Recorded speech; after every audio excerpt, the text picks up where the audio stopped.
তুমুল প্রচার, রাষ্ট্রীয় আয়োজন আর রাজনৈতিক আবেগপ্রবণতার এক দীর্ঘকাল অধ্যায়ের নাম ছিল শেখ মুজিবুর রহমান। কখনো তার মৃত্যু বার্ষিকীকে জাতীয় শক্তিদিবস হিসেবে ঘোষণা, কখনো তাকে জাতির পিতা হিসাবে রাষ্ট্রীয় স্বীকৃতি প্রদান, আবার কখনো তার জন্ম বার্ষিকীকে কেন্দ্র করে শত কোটি টাকার বাজেট বরাদ্দ। এসব বিষয়কে ঘিরে বছরের পর বছর ধরে দেশের রাজনৈতিক অঙ্গনে জন্ম নিয়েছে নানামুখী বিতর্ক।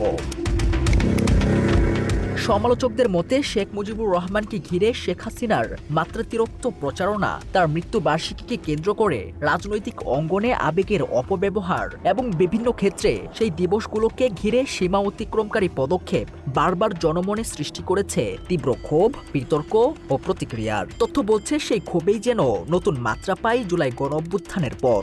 অভ্যুত্থান পরবর্তী সময়ে দেশের বিভিন্ন স্থানে শেখ মুজিবুর রহমানের প্রতিকৃতিতে বিক্ষুব্ধ মানুষের জোতা নিক্ষেপের ঘটনাও লক্ষ্য করা যায়।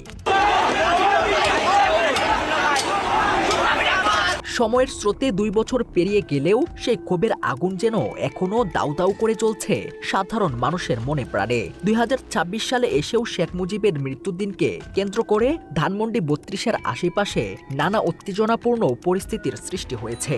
কার্যক্রম নিষিদ্ধ সংগঠন আওয়ামী লীগের নেতাকর্মীরা ধানমন্ডি 32-এ ফুল দিতে এসে জুলাই যোদ্ধা ও ছাত্র জনতার তোপের মুখে পড়েছে। এ সময় নিষিদ্ধ সংগঠনের কর্মীদের ছাত্র জনতা পুলিশের হাতে তুলে দেয়।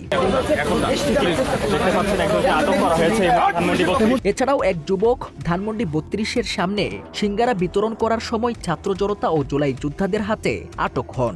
সে সময় তিনি নিজেকে মুজিবের ভালোবাসায় সিক্ত বলে দাবি করলে জুলাই যোদ্ধাদের আক্রোশের মুখে পড়েন। আমি বঙ্গবন্ধুকে ভালোবাসি এই জন্য।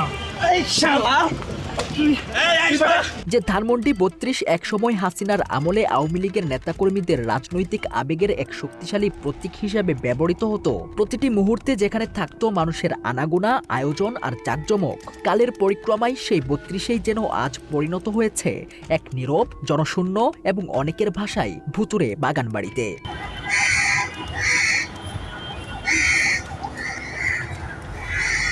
অপরদিকে মুজিবের মৃত্যুবার্ষিকীকে কেন্দ্র করে দেশের বিভিন্ন স্থানে ছাত্র জনতাকে নেচে গিয়ে উদযাপন করতেও দেখা যায়, যা বিশ্লেষকদের একটি অংশ মুজিবের প্রতি ছাত্র জনতার তীব্র বিদ্রূপ হিসেবে দেখছে।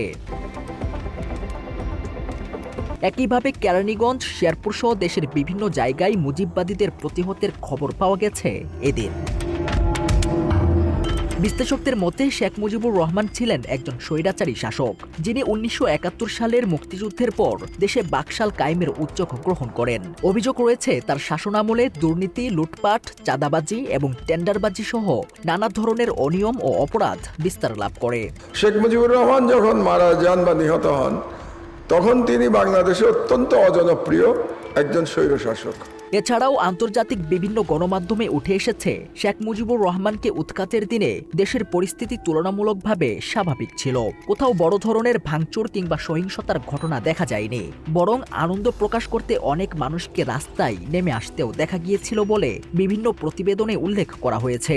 This is how Dhaka looks today. The same tanks on the streets, soldiers still on guard, and yet it is almost as if nothing had happened. মাত্র 30% টাকায় জমির মালিক হয়ে নতুন বাংলাদেশের গড়ে তোলার স্বপ্ন দেখা বাংলা বসতি। ফেসিবাদের আমলে শেখ মুজিবুর রহমানকে জাতির জনক হিসেবে প্রতিষ্ঠা করে তাকে একজন মহানায়ক হিসেবে তুলে ধরা হয়েছিল। তবে সংশ্লিষ্টদের মতে তিনি মহানায়ক নন, বরং খলনায়কই ছিলেন। আর তার এই খলনায়ক সুলভ চরিত্রকে আড়াল করার জন্যই দেশজুড়ে শেখ হাসিনার নেতৃত্বে তাকে নিয়ে পরিচালিত হয়েছিল অতিরঞ্জন, আবেগ নির্ভর প্রচারণা এবং নানা মাত্রার বাড়াবাড়ি।